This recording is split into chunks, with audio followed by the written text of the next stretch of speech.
Status में?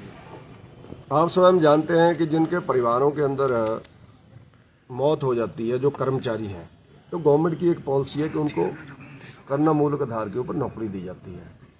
बहुत लंबे समय से उसमें प्रॉब्लम है। एक तो मैंने मूल प्रश्न ये उठाया कि मैंने खुद देखा है कि लोगों को कहा जाता है कि आप ये कागज लगा करके अप्लाई करो, फिर उनको 10-15 साल तक अब आपका ये कागज नहीं लगा, आपका ये कागज नहीं लगा। एक तो मैंने गवर्नमेंट से ये कहा है कि एक बार 1 2 3 करके जितने भी आपके डॉक्यूमेंट्स हैं पर्टिकुलर चाहिए वो सारे आप एक बार उसको लिस्ट दिया करें जिसने ये अप्लाई करना है, ताकि बार बार केस वापस ना जाए।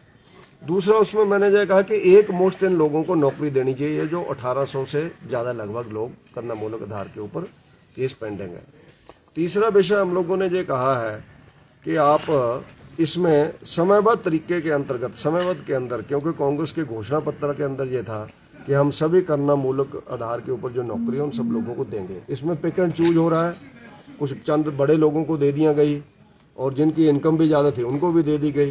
तो इसलिए प्रश्न मैंने उठाया था कि जिनके परिवारों के अंदर इतनी दिक्कत आई है उनके परिवारों के बच्चों को नौकरी मिलनी चाहिए। तो गवर्नमेंट ने आश्वासन दिया है कि हम जल्दी से जल्दी इसमें कार्रवाई करेंगे और एक मुश्त सब लोगों को नौकरी देंगे। सर, इनकम के क्राइटेरिया को लेकर लगातार विषय उठ रहे हैं। इनकम का क्राइटेरिया थोड़ा उलझावना है, तो उसके ऊपर भी सप्लीमेंट्री के तौर पर रणधीर शर्मा जी ने बोला है, लेकिन उसमें देखते हैं गवर्नमेंट क्या उसमें सुधार करती है, क्योंकि करना मूलक आधार के ऊपर निर्णय क्या लेना है। तो कांग्रेस सरकार ने शिक्षा मंत्री जी के चेयरमैनशिप के अंदर एक कमेटी का गठन किया है।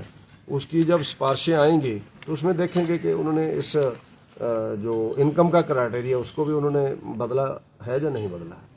बीजेपी एक प्रोटेस्ट कर रही है कल, क्या प्रोटेस्ट को लेकर है? और लग रहा है 2.5 साल में पहली बार बीजेपी विपक्ष की भूमिका में इस तरह से आ रही है। भारतीय जनता पार्टी ने पहले साल भी जो इन्होंने गलत निर्णय लिए थे इनकी गारंटियों को लेकर के, विधानसभा का घराव चौड़ा मैदान के अंदर हम लोग इकट्ठे हुए थे और धर्मशाला के अंदर भी किया, और अभी हम लोग फिर कर रहे हैं कि इनकी जो हिमाचल प्रदेश के अंदर लॉ एंड ऑर्डर की स्थिति बिगड़ी है, चिट्टे की भयानकता हिमाचल प्रदेश के अंदर आ रही है, इलीगल माइनिंग के अंदर गुंडागर्दी हो रही है, गोली कांड बिलासपुर के अंदर 2 बार हो गया, और 4 दिन पहले मंडी के अंदर भी बाहर से आए हुए लोगों ने, लेबर के लोगों ने हमारे दुकानदार से पैसा लूटने के लिए तमाचे से गोलियां चला दी, वो पकड़े भी गए हैं। लेकिन ऐसे लोगों की आइडेंटिटी गवर्नमेंट क्यों नहीं देखती है? वो लोग वहां क्वार्टर लेकर के रह रहे हैं और वहां पर उनके पास इलीगल तमाचे हैं जो यूपी बिहार के अंदर चलते थे, जो दिल्ली जैसी जगह पे लोग प्रयोग करते हैं।